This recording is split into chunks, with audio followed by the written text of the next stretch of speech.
Imagine estar no centro de uma multidão pronta para te condenar. Cada olhar uma sentença, cada pedra um grito de julgamento. Você sente o peso da vergonha, o medo do próximo ataque. Então, no silêncio absoluto, alguém se curva, escreve no chão e muda tudo. Você já se sentiu assim, esmagado pela culpa sem saber para onde correr?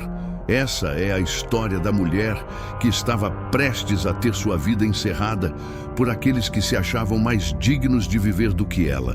Mas no meio da acusação, Jesus sussurrou uma verdade que muda vidas para sempre. Hoje vamos mergulhar em uma história que fala diretamente ao nosso coração ferido. Uma história sobre julgamento, vergonha e, principalmente, sobre o amor que liberta e transforma. Vamos juntos? Quando todos apontam o dedo, o peso invisível da vergonha pública, já se sentiu como se estivesse no meio de uma praça, exposto, julgado, sem direito de resposta? Como se sua história estivesse aberta diante de todos e cada olhar carregasse uma sentença? A mulher flagrada em adultério, em João 8, viveu isso. Mas ela não é a única. Muitos hoje carregam essa mesma dor. Uma vergonha que não se vê, mas que pesa todos os dias no coração. O texto nos mostra uma cena pública, humilhante e cruel. Aquela mulher, arrastada por homens religiosos, foi colocada no centro da roda. Não havia ali misericórdia, nem escuta, nem espaço para arrependimento. Só acusação, só dedos apontados, só palavras duras. A exposição foi total, e junto com ela, a tentativa de apagar seu valor como ser humano. Ela não tinha nome na narrativa, não tinha defesa, só tinha o rótulo do erro. E talvez você conheça bem esse tipo de peso. Há pessoas hoje que nunca foram expostas em público, mas vivem se sentindo assim. Presas a erros do passado, a decisões mal tomadas, a capítulos que gostariam de esquecer. Carregam a sensação de que a vida parou ali, que Deus já desistiu, que as pessoas só enxergam aquilo que deu errado. Às vezes, não é preciso que alguém diga nada. O julgamento está nos olhares, nos silêncios, nas portas que se fecham. A vergonha é uma prisão silenciosa. Ela não grita, mas sufoca. Ela não aparece nos exames, mas corrói por dentro. E o mais cruel é que ela não precisa de multidão para existir. Basta uma memória recorrente, e se, um arrependimento que parece sem volta. Basta a própria voz interior repetindo dia após dia: você falhou, você não merece mais nada. Vivemos em uma sociedade que adora expor e condenar.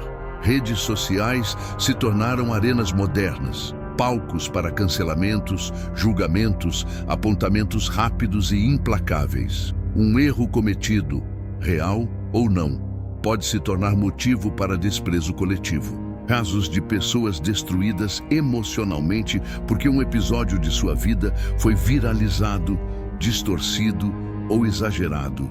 Não faltam pedras hoje, elas só mudaram de forma. Estão nas palavras, nos comentários, na indiferença. Mas e quando a pior pedra vem de dentro? E quando não são os outros, mas nós mesmos que nos condenamos? Quando o passado volta em forma de culpa e a fé começa a fraquejar porque achamos que já cruzamos a linha do perdão? É aqui que essa história bíblica se torna mais do que um relato antigo. Ela se torna um espelho. A mulher caída diante de Jesus representa todos os que já se sentiram desacreditados, envergonhados, sem voz. E a pergunta silenciosa que ecoava em seu coração talvez seja a mesma que muitos carregam hoje. Será que ainda existe lugar para mim diante de Deus? O que acontece a seguir é a grande virada. Jesus, ao invés de se juntar aos acusadores, faz o oposto. Ele se curva, escreve no chão, silencia a multidão e, quando fala, não acusa. Ele expõe a verdade de uma forma que ninguém esperava. Aquele que dentre vós está sem pecado, seja o primeiro que atire pedra. Nesse momento, a cena muda. Os acusadores começam a sair um a um, e só resta Jesus, aquele que sim poderia condenar, mas escolhe restaurar. Isso revela algo profundo. Deus não vê como o mundo vê. Onde os homens veem falhas, Jesus vê feridas. Onde o mundo exclui, ele se aproxima. Onde todos gritam, ele sussurra. E é no silêncio da vergonha que sua voz se torna mais clara. Quando Jesus pergunta à mulher: "Mulher, onde estão os teus acusadores? Ninguém te condenou?" E ela responde: "Ninguém, Senhor." Ele declara: "Nem eu te condeno. Vai e não peques mais." Essa não é uma permissão para o erro, mas uma declaração de libertação. Não há como recomeçar enquanto a alma está aprisionada na culpa. Mas quando a vergonha é tocada pela graça, algo muda. A história não termina no erro, ela recomeça no encontro. Quantas pessoas estão hoje nesse mesmo ponto, esperando que alguém diga: "Você ainda tem valor, sua história não acabou."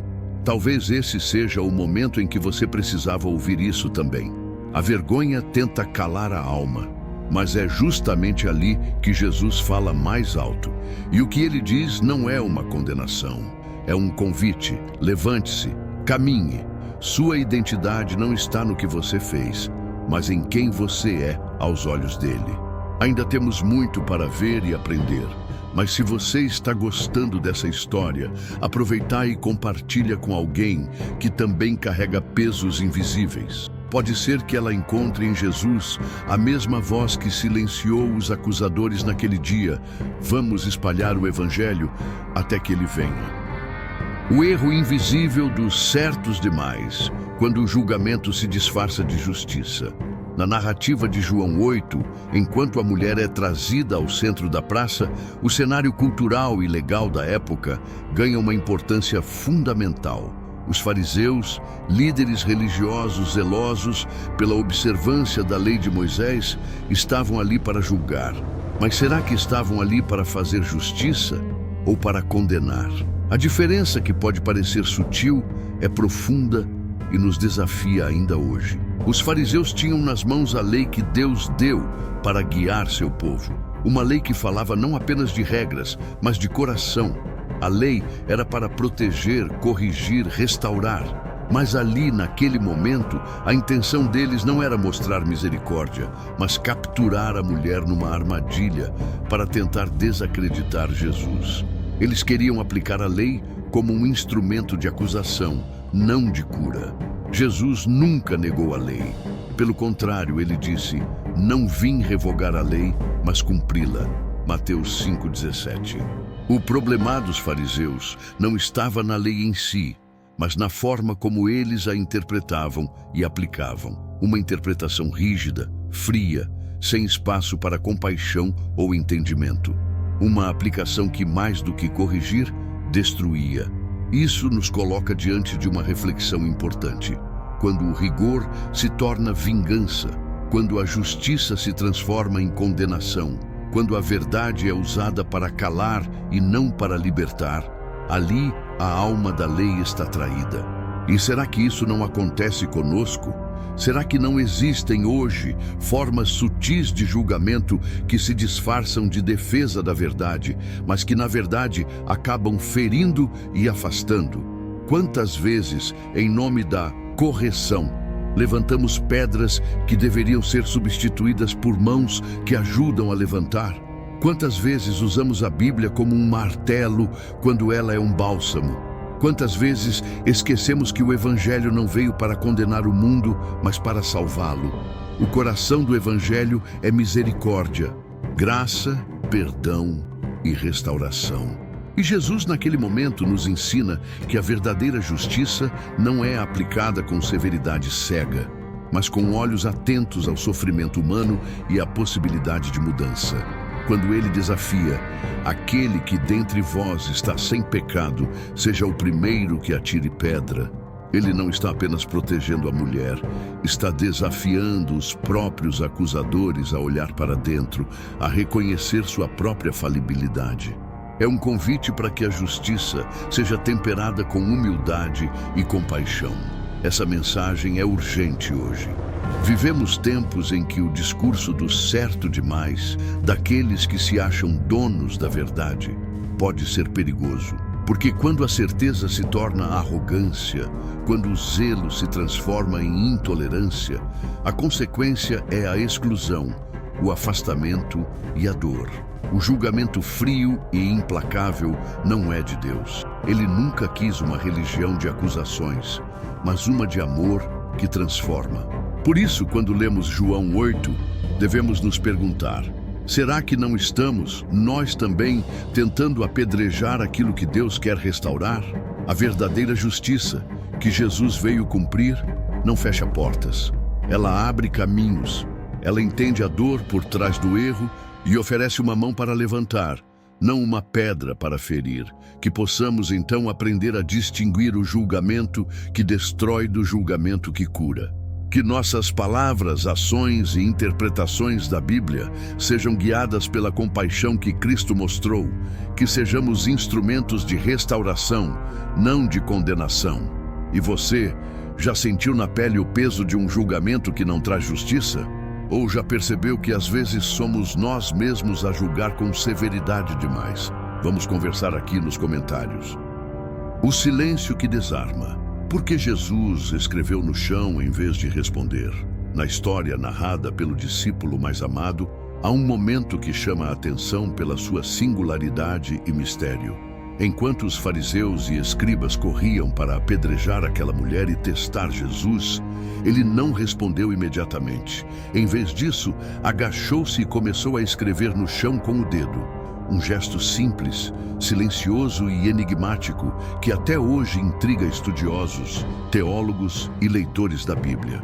Por que Jesus não confrontou a multidão com palavras duras? Por que não rebateu os acusadores com argumentos inflamados? Por que se manteve em silêncio, escrevendo no chão quando estava prestes a ser pressionado para julgar uma mulher à morte? Esse silêncio, longe de ser ausência, é uma resposta poderosa. É uma forma de ensinar sem palavras, de revelar mais do que um discurso poderia revelar. E é uma lição profunda para todos nós, especialmente nos tempos atuais, quando muitos sentem que Deus está em silêncio diante das suas dores, dúvidas e pressões. Há várias interpretações para esse gesto. Algumas tradições sugerem que Jesus estava escrevendo os pecados dos acusadores.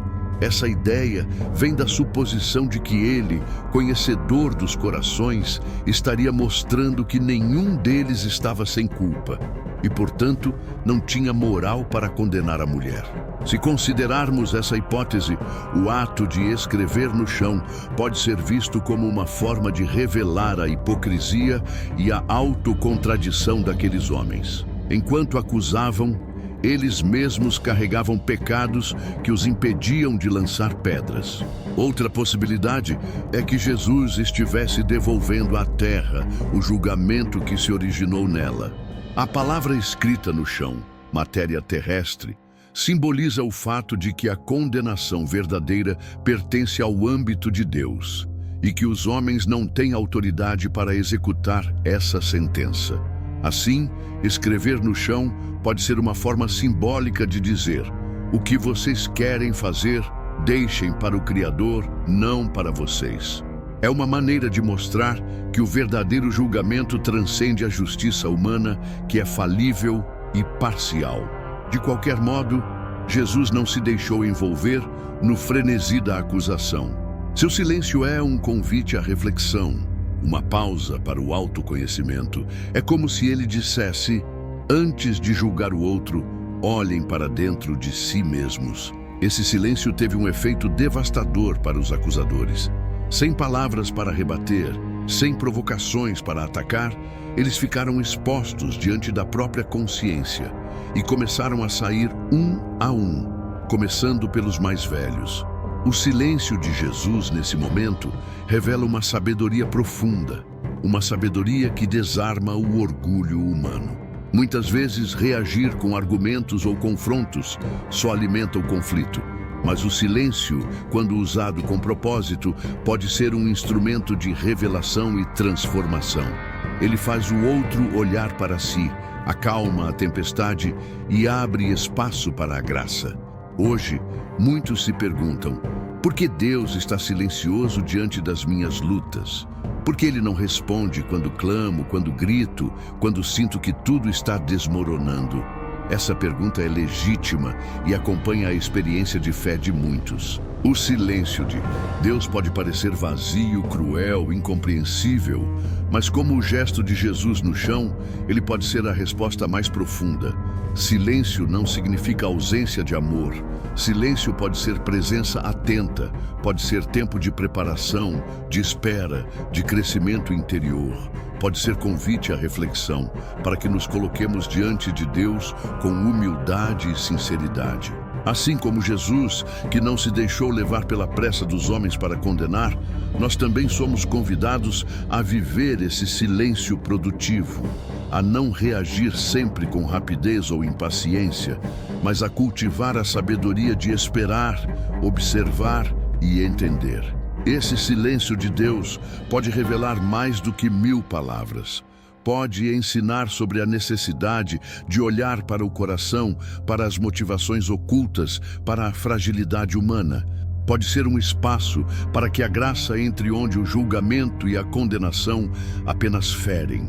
E a mulher diante de Jesus é um exemplo vivo disso.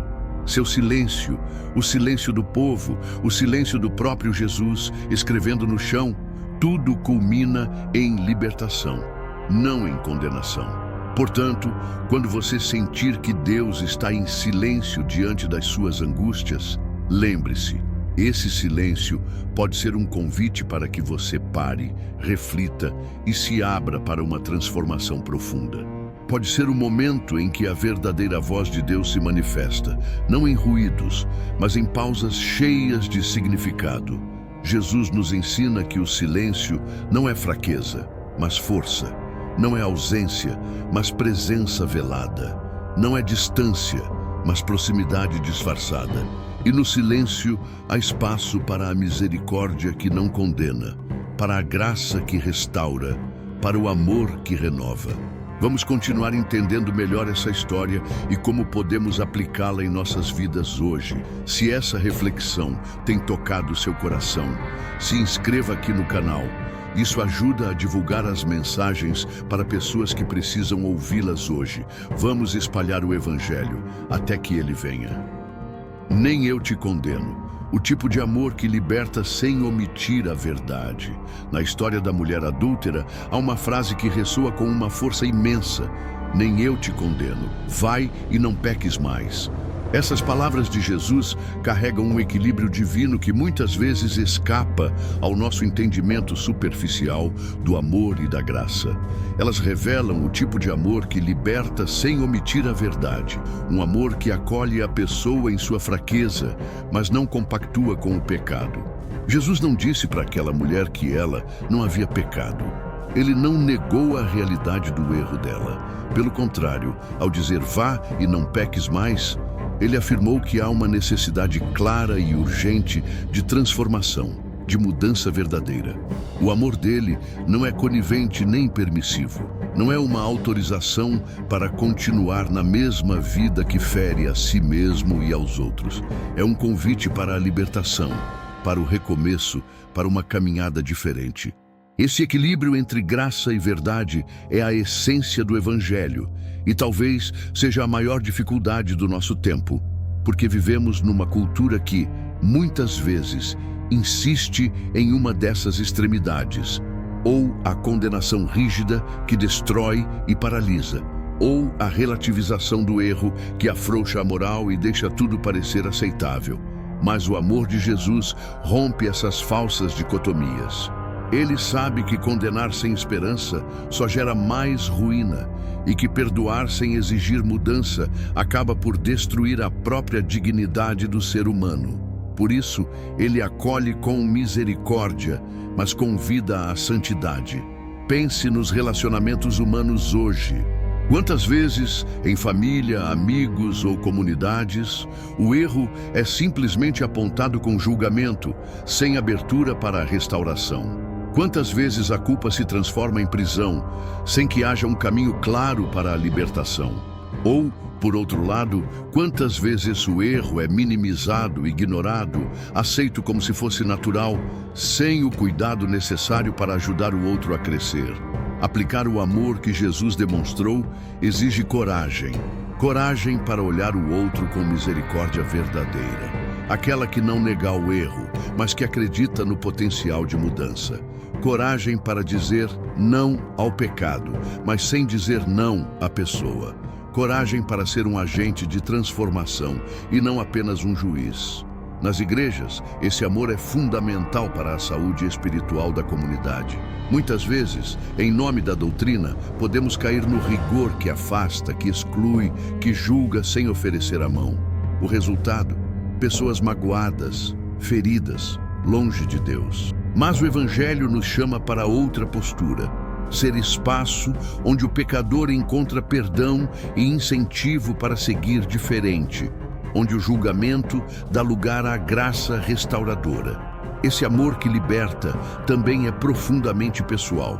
Quantas pessoas vivem aprisionadas pela culpa, sentindo-se marcadas para sempre por seus erros? Elas carregam o peso do passado como uma sentença perpétua, sem conseguir enxergar a possibilidade de perdão genuíno e transformação real. Mas Jesus vem dizer a elas: nem eu te condeno. Isso não é uma carta branca para continuar errando, mas uma declaração de que antes da sua falha existe um amor incondicional que não desiste de você. Por isso, sair da prisão da culpa é um passo fundamental para a fé madura. A culpa sem perdão corrói o espírito. A graça sem transformação é vazia. O Evangelho traz os dois juntos: perdão que liberta e verdade que chama à mudança. A pergunta que fica para todos nós é: como podemos viver esse amor no cotidiano? Como podemos amar como Jesus amou, com firmeza e ternura? Talvez o primeiro passo seja olhar para si mesmo com honestidade, reconhecendo suas próprias falhas, mas também aceitando a graça que renova. E depois, olhar para o outro com o mesmo olhar. Se nos lugares onde convivemos, em casa, no trabalho, na igreja, formos capazes de acolher com misericórdia, mas também com honestidade, podemos ser canais de cura e transformação. Não precisamos carregar o peso da condenação, nem nos perder em relativismos. Podemos caminhar no caminho da verdade que liberta. Essa é a mensagem que Jesus nos deixa. O amor que não omite a verdade é o amor que nos chama para a liberdade. É o amor que, mesmo sabendo do erro, aposta no recomeço. E você, como tem vivido essa tensão entre graça e verdade? Já sentiu o peso da culpa, mas também o alívio do perdão? Qual parte dessa história mais mexeu com você? Vamos conversar aqui nos comentários. Ainda não acabou, mas se você está gostando dessa história, deixe seu like, isso ajuda essa palavra a alcançar mais corações. Se você gosta das histórias que trazemos aqui, aproveite para se inscrever no canal, é rapidinho e vai te fazer receber cada vez mais histórias inspiradoras e educativas sobre a Bíblia Sagrada. A pedra que ninguém jogou. Como o perdão pode reescrever a sua história. Imagine uma praça antiga, um dia marcado por tensão, silêncio e expectativa. No centro dela, uma mulher está ajoelhada, vulnerável, cercada por pedras nas mãos de uma multidão pronta para condená-la. Cada pedra é pesada, não apenas pela sua matéria, mas pelo peso invisível da acusação, do julgamento, da vergonha que todos carregam. A expectativa é de dor, de julgamento, de destruição. Mas então, algo surpreendente acontece. As pedras começam a cair, uma a uma, no chão. Nenhuma delas atinge a mulher.